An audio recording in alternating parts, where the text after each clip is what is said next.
Shortly after midnight on June 6, 1944, over 18,000 men of the U.S. 82nd Airborne Division, 101st Airborne Division, and the British 6th Airborne Division were dropped into Normandy.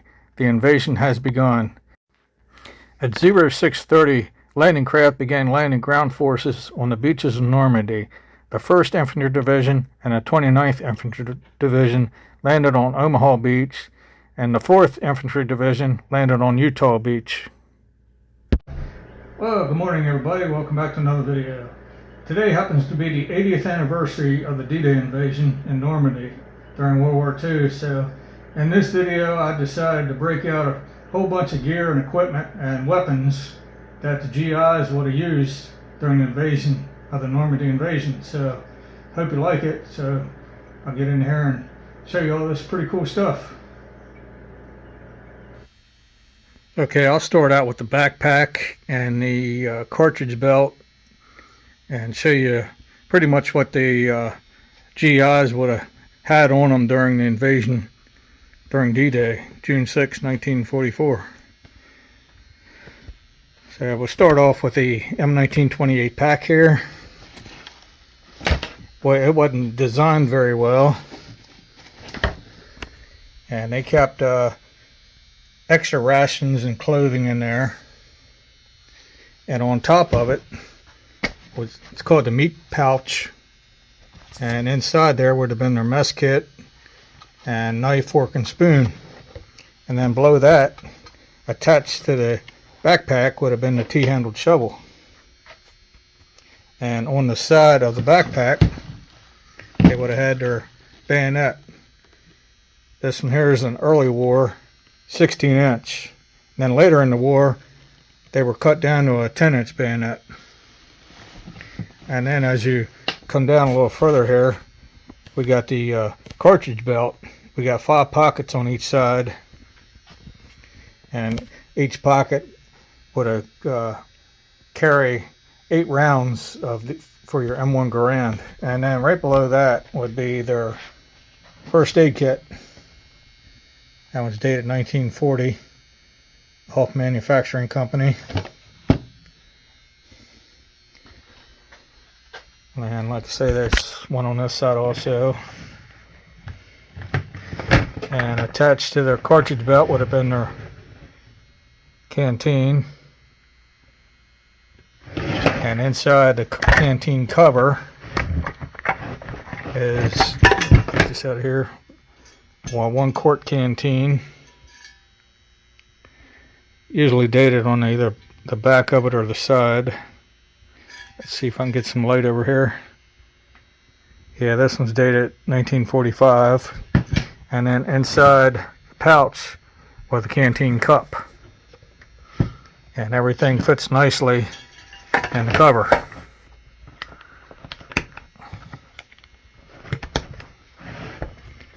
So that would have been carried on their backs.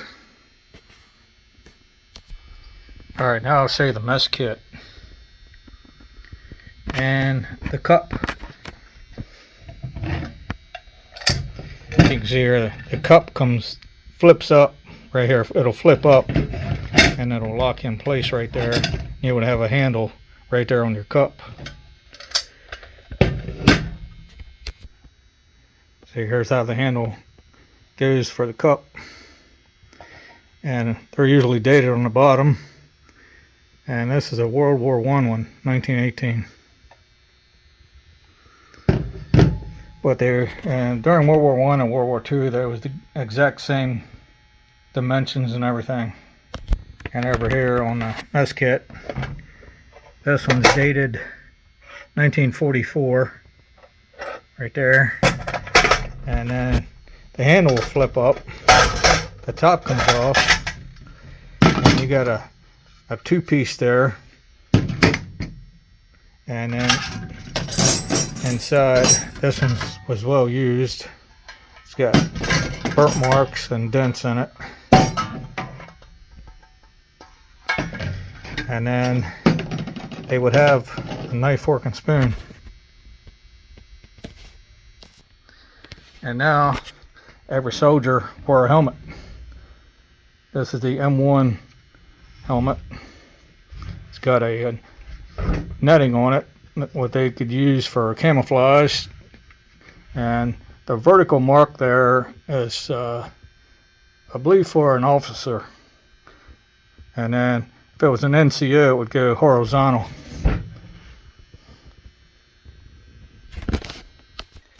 And for footwear, most of them would have wore the double buckle belt, the double buckle boots. They call them double buckle because each one has two buckles. These are original pair.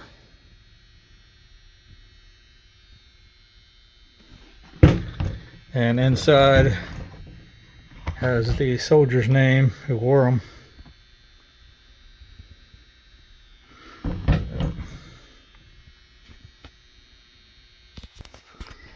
And here is the cut down 10-inch bayonet I was telling you about later war.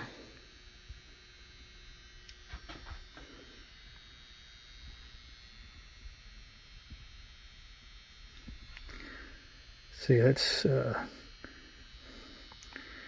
like 1912 dated one.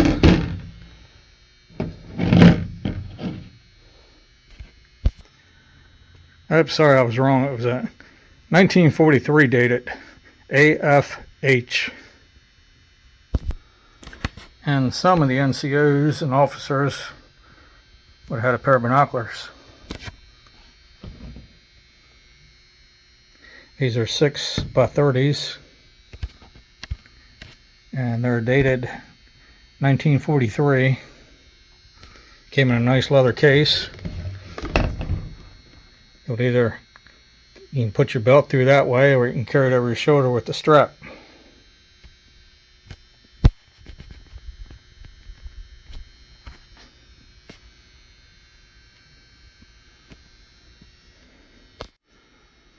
Alright, this would have been an officer's belt rig. You would have your pistol belt and your holster for 1911 and your magazine pouch. And inside there would have been 2 magazines for your Colt 45.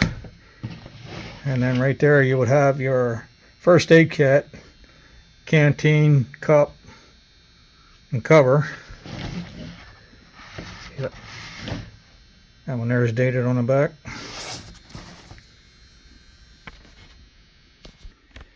Alright, now I'll take you in and show you some infantry rifles, handguns that was used during the D-Day invasion. On the top here is my M1 Garand. It's an original one.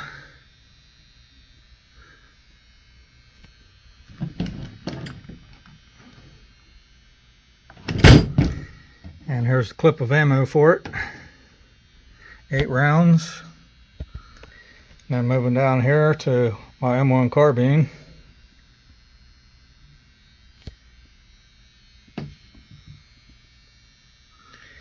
And here's the bayonet for the M1 carbine. Back here it's got, push these two together and that opens up where that unlocks it and locks it in place. And then for my Ithaca M1911A1, I believe this was built in 1943. You can see right there, U.S. Army, United States property. Never did get to shoot that, but, and here's the magazine for it. And right there's the bullet for it.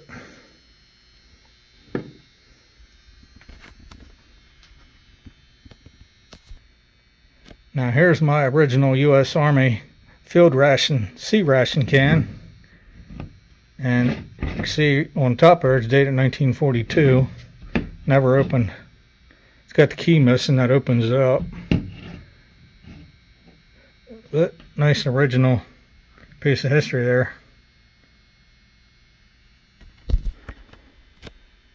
Now here is the getting into communications here a little bit. This here is a BC 611F model walkie-talkie.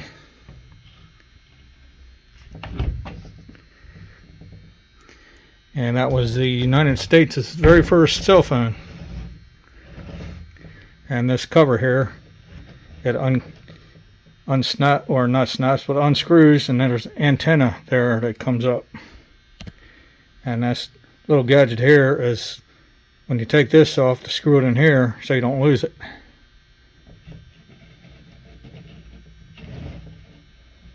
You'll see all these in the war movies. Now this here is a plastic bag for your pistol. You put the pistol in there and you can roll this up and snap it in place to here. That way your pistol will be safe from the water. Alright, now we got a fragmentation hand grenade here. The yellow band that means high explosives. This isn't a real one. Just what I use for living history displays. It's like a resin. And now we get into the flotation belts. This one here is U.S. Navy. But every soldier hitting the beach would have had a flotation belt on. That's the original box for it.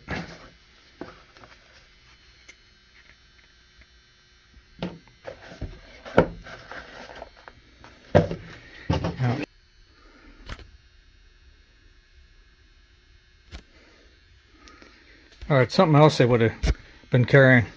These here were called the extra ammo bags. Just a standard pouch here. And inside it was dated 44. They would carry a lot of ammunition and grenades in these bags. And here is a road map of France. Can't hit the beaches without a road map. See, this opens up.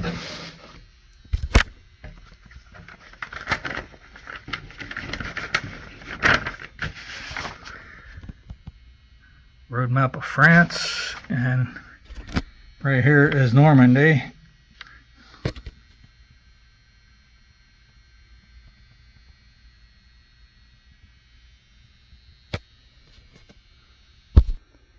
Alright, here's the flotation belt worn by the Army troops that stormed the shore and the paratroopers.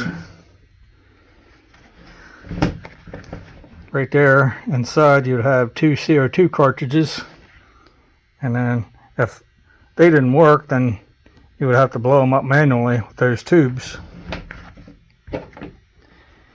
And let's see, got a date here somewhere.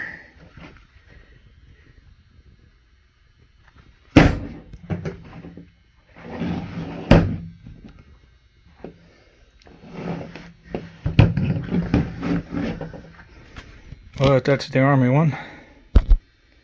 And now is what we call the D-Day gas mask.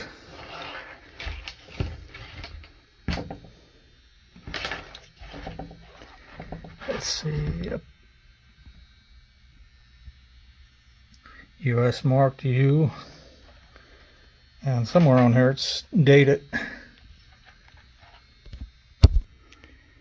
Yeah, right here is all the information on it. 1944. And there's the filter.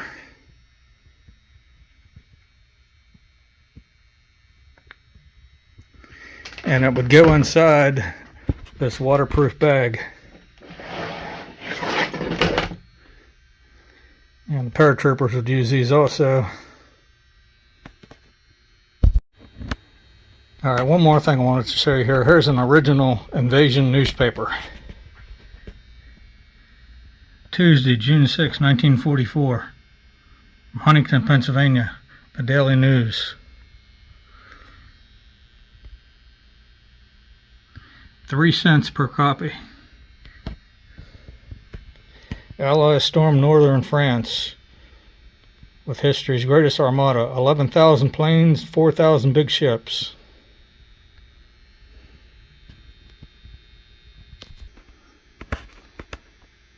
Alright, that gives you a good idea what the American troops would have worn during invasion of D-Day. That's it for the video. Hope you liked it. And everybody have a good day. And if you liked the video, please hit the like button, ring that notification bell, and please subscribe to my channel. Until then, see you on the next video. Have a good weekend.